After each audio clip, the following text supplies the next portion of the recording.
To start in this field today in that beautiful arena with so much sense of occasion, of importance around.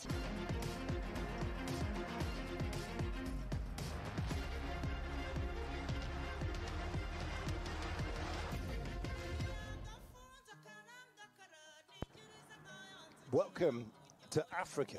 How lovely does that sound? It's the first time the UCI World Championships have ever graced the planet's biggest continent. And to be honest, we have had one heck of a welcome here.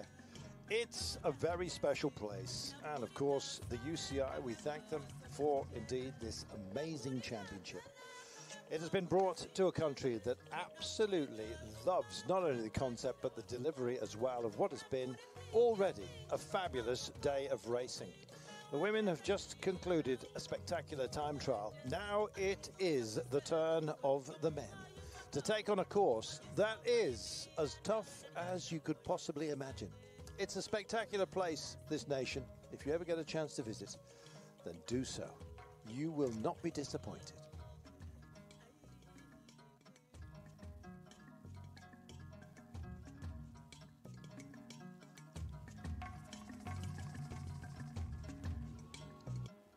The land of 1,000 hills, they say. Well, we're playing with 3 of them today. On amazing form when it comes to the time trial. This is our playground, Kigali. In one of the most populous nations in all of Africa, we are having some fun, but just look at this course. There's a dead turn in the southernmost section of it. We then come and we play with the Nyanza mountain once again. We do that twice. Then we go to the Côte de Péage and indeed back to the Kimihurura with the cobbles. And then our day will be done. This is going to hurt. Now, though, it is about to get underway with the men in about 6 minutes' time. First off the ramp will, of course, be a Rwandan. They are our hosts, and in fact a decent benchmark was set when in the women's race when Nyeri actually sat in the hot seat for quite some time before, of course, it was ultimately going elsewhere. Rafferty's here, Terry Pogacar, as I mentioned, Remco Evenepoel, Jay Vine, Bruno Amara. It's time to go racing. We start off in this magnificent stadium, and in fact, where are the drummers? Maybe they're just having some treatment for an RSI to their wrists. You'll understand when you see them getting off and underway. The riders, several things to worry about out there. Burst left eardrum as they go by the drummers, which will be sparking up in a short while. The atmosphere is always absolutely at the max. And if you're wondering why those empty seats, they're just outside. They've basically just seen the women's race. They've gone out to get themselves a brief snack, which are fantastic here, by the way. And now we are going to welcome, as you can hear, the roars have already started, view of the technical nature of the entree. Some to the drummers.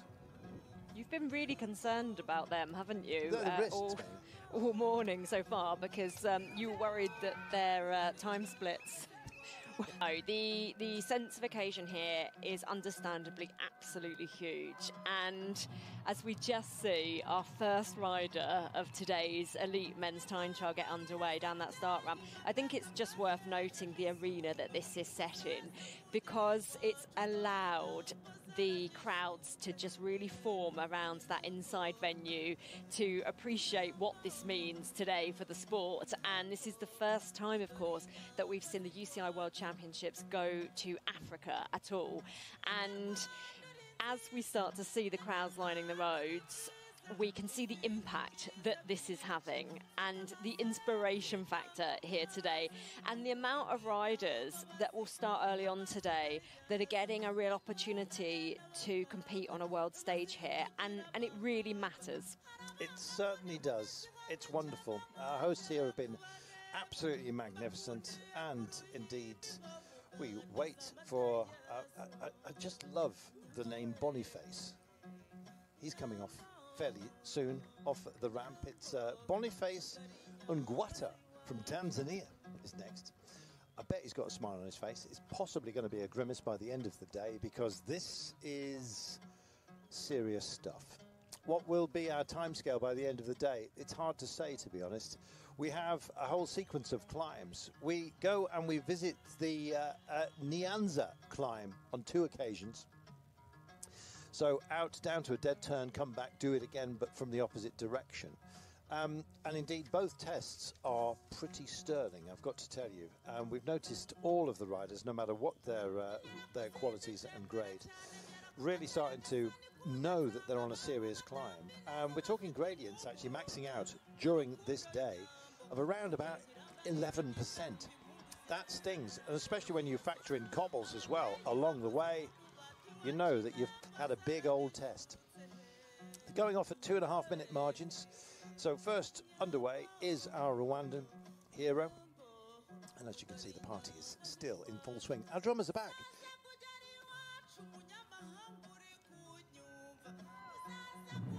Well, we heard one of them. That was good. The drummers are here, and Ngwata has departed. They're all where they need to be. Unfortunately, they missed their friend. A big contrast in the technology available to these riders and the setup in terms of whether people are in a full TT position with a very customised bike for the merits of using it today, and people that are going to be on a more standard road bike setup, because they simply don't have that structure around them to provide enough funding to really drill them in with a TT position. As you say, there's riders in this field, and indeed in the women's earlier today, that are for the first time getting exposed to a world championships at this level of UCI racing. And it's so important for the development of riders in this part of the world. And Team Africa Rising has sort of formed from what was originally a Rwandan-based cycling team initiative, and get better and better with riders able to come into being fed to the higher echelons of the peloton. Jalal Edouard is next for South Sudan. You know, the panoply of nations that we've got here is absolutely outstanding. It's so wonderful as well that we have come to Africa. Our national champion of Rwanda given the honour of opening the race for us today. And here he is, just 35.4 kilometres to go. It's a long day. The singer Yimba here, yeah. Sorry Carlton, sorry. Yeah, he's been the first off on the start ramp, and it's an interesting one because I can only imagine the sense of occasion, the pressure on your shoulders, the balance, I guess the fine balance of knowing that this is so special, you want to absorb it in this part of the world, being a Rwandan cyclist, being first off. But equally, we know how brutal for the women's race. We've seen it. We know how brutal this course is and how much focus it takes. And so, yeah, it's not one that this rider will be able to absorb fully at the moment. But reflecting on how amazing today has been is going to be something for later. But yeah, we had a lot of questions answered because we'd seen riders out there covering recons of the course on social media, but I think it was only when we saw the women at race pace that we realised that there were more elements perhaps to contend with than we had considered on paper. Block in the old look kind of way. I absolutely love it. The UCI, of course, it's about all bike disciplines. It's not just about time trialling and road racing, although that is our focus. Even virtually, it is, of course, an homage as well as our great overriding institution that looks after, it's the crucible really, if you like, of all forms of bike racing. So whatever it is you like to do on 2 wheels, or occasionally 3, you found your home right here with the UCI.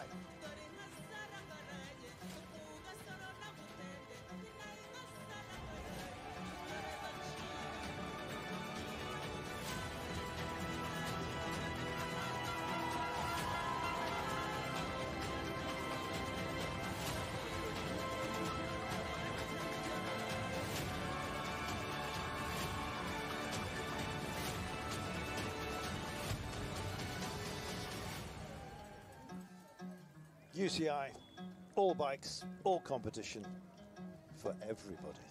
How How lovely is that? I know you did as well, of course, Carlton, but I had the pleasure of being involved in the Super Worlds when it came to Glasgow in Scotland.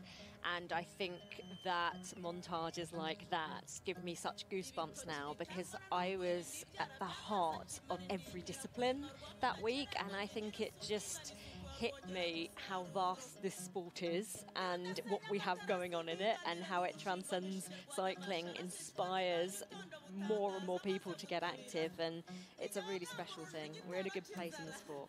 And we're in a good place here. The Volcanoes National Park. It's absolutely beautiful. Best known for its endangered mountain gorillas. Yes. An unparalleled opportunity you will get to go and witness those beautiful, powerful yet gentle creatures. And in fact, if you pay to have yourself a guide, you will get closer than perhaps you could even begin to imagine was possible to national representation up for grabs, stripped out of sponsorship. There's a purity about it, and there's some amazing designs, and every single one that comes to the podium here, I'm thinking, I wonder if they do treble XL. How their kit's going to perform. And as we discussed with the bike setup, some of our earlier starters today, there might be a big discrepancy in the kit that's been available to them, even if they have a skin suit or not. So I think as we get further and further on in today's proceedings, it's going to become more of a talking point as to who's developed their own kit for today. But the important point being, as you made earlier, Carlton, is the representation we're seeing today is really, really significant. Well, we've got quite a playground for you today. World Championships individual time trials, occasionally they're quite simple courses. I think the simplest we ever had was actually in Qatar. You know, take a pancake, iron it, play billiards on it. That was the kind of surface we were dealing with. This is anything but. It's not unheard of to have climbs, but when you have this level of altitude gain within such a short distance, it is something quite exceptional. We are indeed playing with about 500 meters of altitude. We're playing with those peaks, and of course wherever there are peaks there are troughs as well, so there are fast sections, there are climbs. It's very difficult to set a rhythm for those, say for the drummers of course, who are doing a brilliant job, for those within the run. It's not necessarily for the pure time trialists, which has meant that there are some who've decided that this is not going to be their game to play. There's no Philip O'Garner here, for example. Primož Roglic has decided not to come along. I think to their detriment, to be honest, because bizarrely, I think it might have suited them. I feel like, I mean, it's very easy to say, isn't it? Oh, it's unpredictable. We say that a lot in cycling, but truly today has been so hard to predict and hard to navigate for the riders in terms of pacing it. And not only because of the course, but we are operating at an altitude of 1,500 metres, and a lot of the riders reported back, including the likes of Domi Vollering, that the air quality was affecting whether or not riders were able to go into the red and recover from that. So we've had reports that, you know, there's so many elements that riders are climatising to today.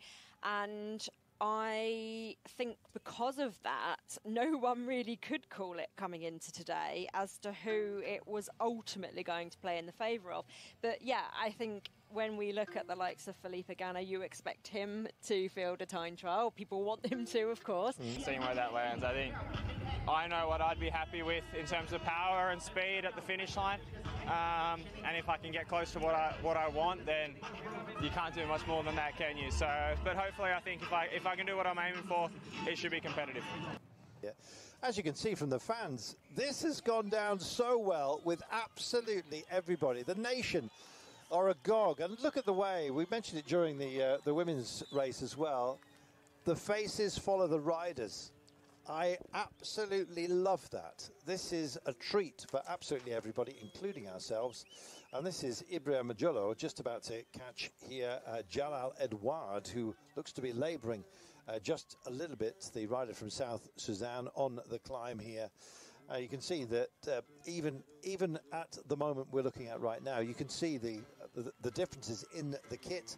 important. And as you say, it's not just different styles on the bike, it's different setups, it's different kit availability. It's just night and day for some of these riders. But gaining this experience, coming onto this world stage, is what we're ultimately talking about. And we mentioned that we're missing the likes of Ghana, but within this field, there's so many talking points, so many stories in our sport that we otherwise wouldn't be. And we're shining a spotlight on that. We are, and indeed it doesn't need a spotlight to be shone on this amazing country. Just make sure you try it out. It's absolutely wonderful.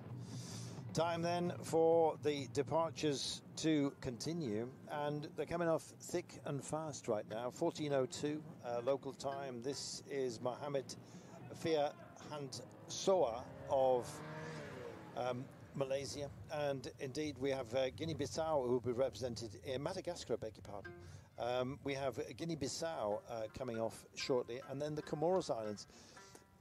Do you know, all it does is prove to me what a global phenomena cycling is. It's a way of binding people together. It's also the most spectacular canvas upon which to paint the best of a nation, and that's what we are seeing here in Rwanda. It is a beautiful place and an impeccably well organised, indeed, World Championships. Yes, it's a nation that historically has had its troubles, but then again, you could say that about any country. There was, of course, the genocide in 1994. Since then, money globally has poured into this part of the world, and as you can see, the infrastructure is impeccable. The roads are brilliant that we are playing with, and the welcome of the people here has just been exceptional. It feels like Africa is kind of putting an arm around cycling rather than the other way around.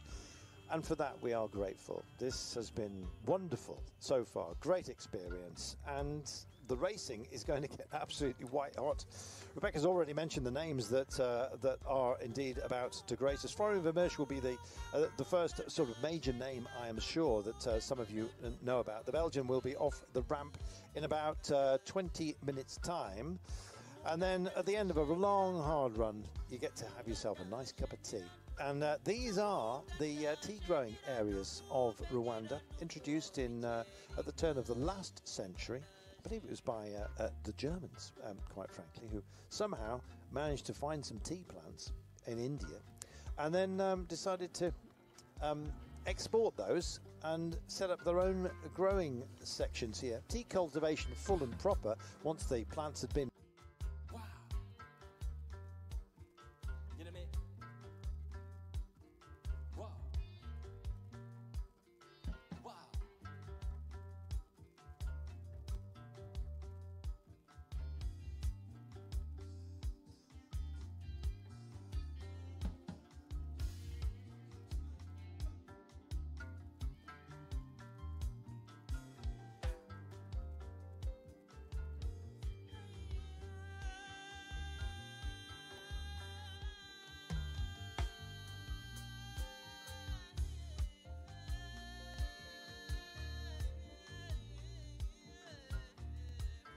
Nice hearty brew, and it's a heady brew that we've got right now. The atmosphere inside the BK Stadium just heralding yet another departure. It's been a party all day, this. It's been such a huge party, and as I mentioned earlier, I love the way that the start ramp is structured in the middle of that indoor arena, because it's just allowing that sense of occasion to be amplified here in Rwanda. And you mentioned the Tour of Rwanda and how important that has been, and we're also aware of that. And I think if you look at the crowds that line the roads for that race every year, and then you look at today. Famous for drummers, actually. I'm waiting to see a Tongan or Samoan. Have you ever heard Samoan drums? I'm not sure. That's something, I tell you. Hollowed out trees, and they make one heck of a noise. Wow. Yeah. Probably not them. Well, I spent a lot of time in the South Pacific, as you found out yesterday. I did. Yeah. I haven't seen a Tuvaluan representative yet, but it'll happen. I was once responsible for forming the Tuvaluan beach volleyball team. Yeah, tried to get them in the Commonwealth Games. Wow. My sporting credentials interplanetary. Anyway, not interplanetary, not yet. We'll see. First football match on Mars, that's what I'm Anyway, we are indeed digging deep right now, as you can possibly tell. But our rolling terrain is now being revealed to us. Now, this is a long run. I'm expecting that we may well start to nudge the hour mark by the time we get to the end. That is a hell of a long time to stay in position on a time trial bike and to have the imposition of climbs. It's going to be brutal. 40.6 kilometres, 681 metres of elevation gain, of course, this year. Well, it's designed to be tough. Now, China in the women's race also produced some great performances, and I'm expecting pretty much this will be one of those. He is bound Buffalo. I remembered them all. That's an achievement in itself. I always wonder about Buffalo. I never doubted you. Are they one of the big five? They are here about it. I'll let you answer that. I'd have gone crocodiles. Something like that. But anyway, you know, I mean, buffalo, yes. Crocodile, ooh, you know. Anyway, back to it. 90.5 kilometres before he gets home. That's got to hurt. I mean, you've already emptied yourself on the race. You are, getting on for half an hour into your run. You've still got 19 kilometres with the worst part at the end in terms of effort that you're going to have to put in. Again, there's a big variation in who's able to have here on course, and with 2.5 minute margins, he should stay clear. Edward Jalal of South Sudan will probably have something to say about that, but let's wait and see. We've seen Hassan Sharif of Tanzania completing the Tanzanian input at the beginning, as Ngwata is already on course. Next up, Laurent Gervais of Canada will be off the ramp. In fact, I think he may well have just departed. Dick Dormout is also going to take to the podium. I think it is our Canadian friend, actually, that's just about to get off and underway. Backpedaling, that's a way of keeping your legs moving without moving.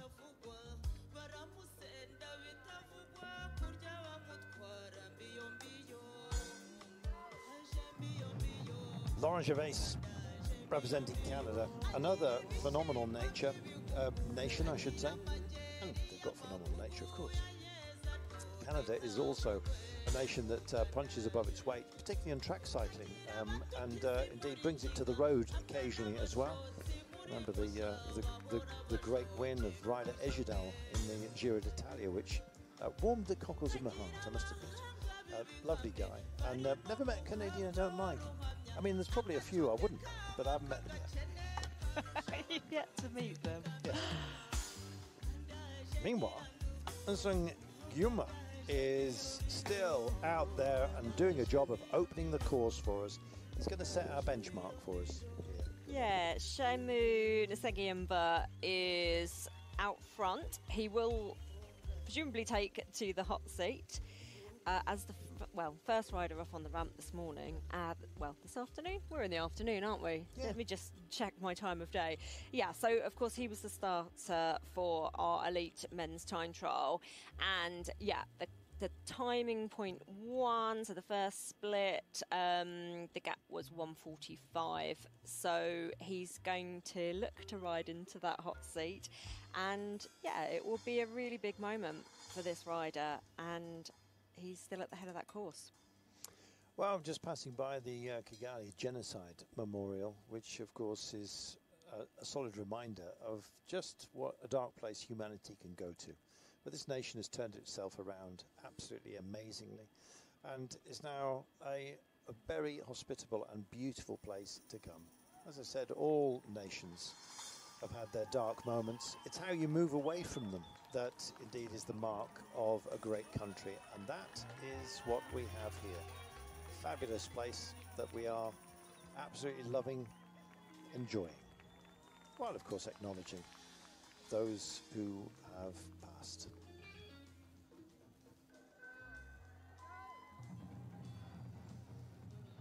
Well, as the eternal flame burns for those who have passed, right now it's the moment of truth for some of these riders.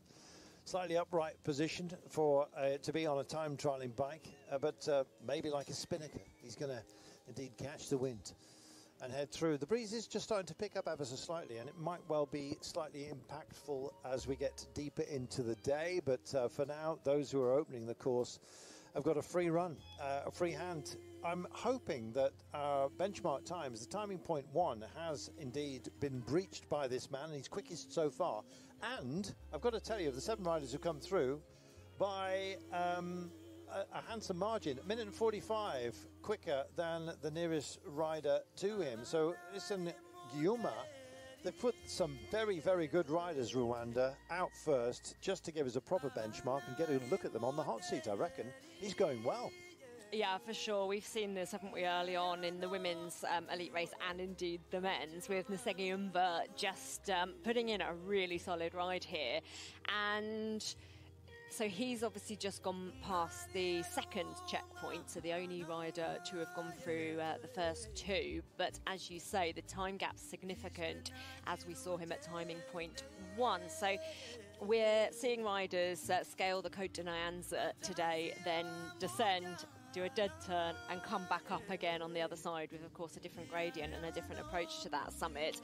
So there is a lot of climbing to contend with today, and it's perhaps had even more of an impact than we first thought. And there's a lot of riders looking at that 681 metres of climbing, and of course having to consider exactly how they pace that coming into those time splits. And I think the narrative enhances throughout the day, of course, with more and more riders setting off on that start ramp, as to how individual riders are planning their race, because we can't always tell, of course, can we, in the early checkpoints, whether somebody is going to have a part of the course that favours them more to pull it back, for example. That's what the issues are, but there's a bit of sadness about that. I always think if indeed you don't get to actually start for something that you must have been building up for an awful long time, there has to be a very good reason.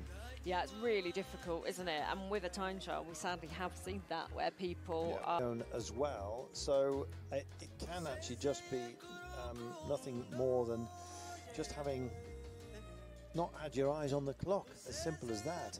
It's brutal in that regard, isn't it? You're not allowed to enter the course if you're not on time. Yeah, there's so many elements like that, isn't there, across our sport, and all the rules in terms of track cycling. We see it a lot in terms of whether you're allowed a restart or not, and there's perhaps more nuance to that. Indeed. Well, this man is here. Ghana's Victor Akpabli is Pabli, I beg your pardon. Victor Akpabli is off the ramp. Next up, it'll be Florian Vermeersch of Belgium. And dare I say, that may, you know, my heart goes out to him. Different funding levels, of course, for different federations. Of all the sports, however, I've got to say that cycling is, in terms of its equipment, it's quite open, I must admit, to all. The variation between let's just take motorsport for a moment, shall we? A regular car and indeed a Formula One car is an eternal difference between them. From the very best, from the very best of the shop-bought bikes to the pro bikes, there isn't that kind of void. So come out of there. We have Eritrea and Ethiopia, of course, that are starting within Africa likewise. So it's a sport where it's easy to make big gains for not an inordinate amount of investment, and we love that.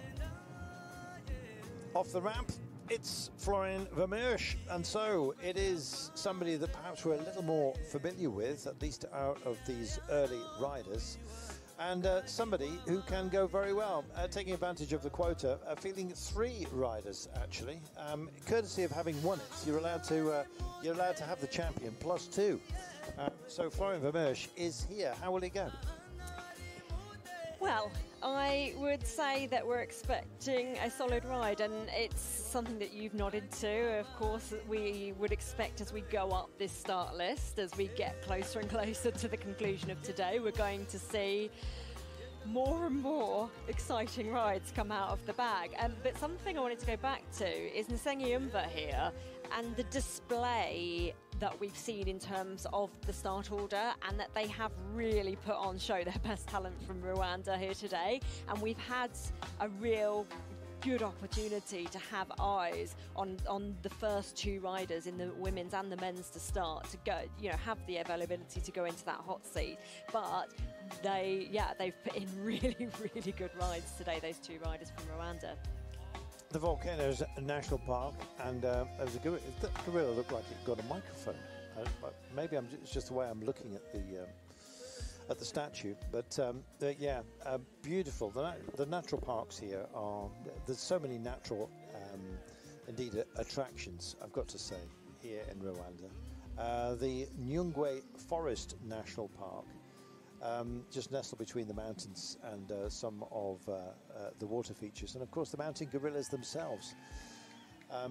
As we say, amazing creatures, and indeed the scheme to help them and their population to grow has been, I guess, an example to the world. It's fantastic. The mountain gorillas, and in fact in the lowland areas with the white rhinoceros as well. 70 new arrivals of the rhinos, and an ever-growing population of the mountain gorillas in the Volcano National Park. Something to be proud of for this nation.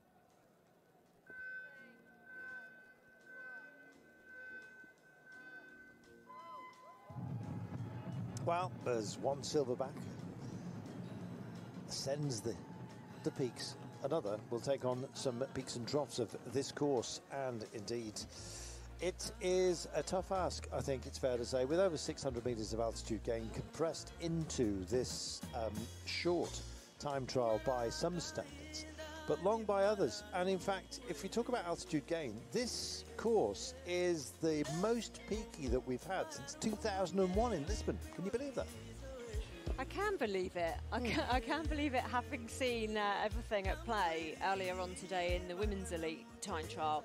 I think it's also notable, obviously, the structure of a course, the layout of it is not just looking at the pure elevation gain, as you know. It's the positioning of it in terms of pacing that effort. And I think a lot of riders have arrived here and had a good recon, a good look at exactly what lies ahead. And the severity of the latter part of this course, I think, has perhaps been bigger than people anticipated. But it's given us so much to talk about, and not only in the pacing and the form of the riders and their preparations for that, and potentially how much a rider has been able to train at altitude compared with riders that haven't. It's also the tech as well, in terms of a rider's time trial position. How long are they able to stay in that position on a course like this? You know, we've seen a lot of the best riders being forced out of position with how much these gradients are biting when they're reaching the heights of around 11%. And you've also got to navigate cobbles. Is it a gain to stay in the skis, to stay in that position, or are you better off trying to power over them out of those bars? So it'll be really telling to see when we get the smaller time gaps coming through a little bit later as to how riders are approaching it. But we've talked a lot about the elevation gain, but of course on the other side of that we've got some really, really pivotal descents that do lend themselves to really high speeds, open wide roads.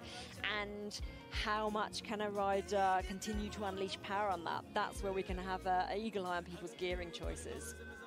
This is Edwin Undungu of Kenya, about another famed place for its tea, I've got to tell you. Yeah, I do love a rich Kenyan black tea. It's just absolutely amazing. There is Kenyan white tea as well, but to be honest, the black tea is a heady brew. Gives you a boost. You can tell I need one. Anyway, here is our friend, and to be honest, the second and third checkpoints are separated by not a mighty distance, but just to give you an example of how far ahead of the field that, well, not bad. Yeah. Not too shabby. Yeah, and we've talked about the contrast that we were expecting to see in sections of this field, let's say, and that has been so stark, that's been so apparent, but it is something that we've discussed a lot with some of these riders going off with these early time slots, is that we are seeing that variety. Ethiopia's Bijay Radey going off. Next, it will be Britain John from Guyana. I think that's the right way around. Artem Nish will then be joining us, and it then starts to get really quite dialed in terms of those who are going to be on more favoured equipment, let's put it that way, and possibly going to... 2 kilometres remains for Umunyarwanda of Rwanda, and then we'll, well, barring incident, which we very much hope we don't see, he will go into that hot seat first. He's already on cobbles, as you can see, and right now you'll see the shock waves just ripping through his wrists, elbows and shoulders here. This is not a comfortable surface. It's not comfortable, but look at the way he's using that power transfer here and making relatively light work of a section we know is so difficult. And I think, the psychological aspect of coming in with so much on your shoulders for a rider like Umunyarwanda today, I think it's amazing. And I've just said about this, enormous pressure, but the enormous support that comes with that as well. And I think different riders are able to absorb different levels of that out on the road, aren't they? Because some people like to shut that out, as you know, and just pure focus. Some people channel it, absorb it, use it to put in the best effort they possibly can. And some people just have to shut it out until they've finished, until it's job done. But he's doing a tremendous job over these cobbles, and just every inch of power transfer that he can now. Loving watching him. Schemmel in his element, one can only hope. At the moment, he looks like he's tying up ever so slightly, but this is an awful lot steeper than perhaps it appears. And it's about to get even worse.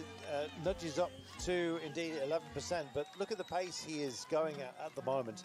13 and 14 kilometres per hour. It tells you exactly what he's having to deal with. Gravity is not his friend at the moment, I'm afraid. And in fact, there's a Heartbreak Hill, which is where he's coming to, where they go over several little rises. Upon every crest, they're thinking, well, redemption must be just over this next hill. And it's just not. It keeps going, doesn't it? Like some kind of pesky nightmare roller coaster ride through a house of horrors. And you're just waiting for to be gobbled up by the big beast at the end. And here we go. There is that 11% just ahead of him. Give him a cheer, everybody. He's going to need it. Heartbreak Hill is a very good summary for this section of the course, isn't it? Because it's painful for us watching just how long this final 2 kilometres feels, let alone the rider that is out first, setting the benchmark today, and indeed every rider that takes on this elite time trial for the men today. It's agonising seeing just how long 1.5 kilometres remaining can be, but it's all about keeping as smooth as possible over this segment, and it has proven to be a big talking point already today in terms of how many elements are at play on this course. It's not just the elevation, it's not just the fact that we have a section of cobbles, it's where that comes in the course. And in terms of pacing, the riders know what lies ahead of them. They know that that latter part is so pivotal, and also in the tech that they're using, what are the tyre pressures going to look like for this? Is that a big consideration for people? And indeed to those who have helped him to get here. Completely, and I think at every level you have to focus on your own race, don't you? Everybody's got a target within a race, and it's going to look vastly different for different competitors, but it doesn't take anything away from the importance of that rider being here today, and that is the story for a lot of these early starters. But talking of early starters, Umunyarwanda coming into the closing metres of his ride, and it has been brilliant today. Good man, a very good man indeed. Well, we said around about an hour we could be seeing times. Well, he's trimmed that. He's going to be in the 56s by the time he finishes. He's still got these desperate little rises and falls which account for the last 300 or 400 metres. And it really is rather cruel. I mean, it's great entertainment for us. And he is smiling through the grimace as well, and bless him for that. He comes up out of the heat haze, which is still being displayed here, despite the clouds which have just taken away the sunshine for a moment. but a beam of brightness is going to fall upon this man. He comes over this rise, he'll go into another one. And look at the reception he is receiving here. They're waiting for him, and so are we. He's going to be the first man to stop the clock on this Men's Elite World Championship time trial, and he wants to finish under 57. He's going to do it as well. Wonderful. What a ride from Umunyarwanda. Every inch of that hurt, but you could see the mix of grimace and pure delight coming into those crowds to finish a time trial effort of this magnitude. He, of course, was the first rider to start in this field today in that beautiful arena with so much sense of occasion, of importance around today. The first time we've had the World Championships, the UCI Worlds, come to Africa.